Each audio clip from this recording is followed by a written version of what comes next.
এই জন্য আমার ভাইরা রমজান মাস আমাদের অতি সন্নিকটে, আমাদের অবশ্যই রমাদানুল কারীমের প্রস্তুতি গ্রহণ করার দরকার আছে না নাই? এলো মাহে রমাদান, জানাই তারে স্বাগত।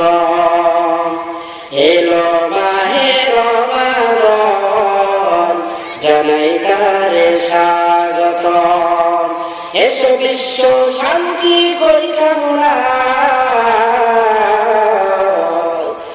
এসো বিশ্ব শান্তি করি কামনা, নিয়ে আমলি চেতনা। এলো মাহে রমাদান, এলো মাহে রমাদান, জানাই তারে স্বাগতম। আসতে মাহে রমাদান, জানাই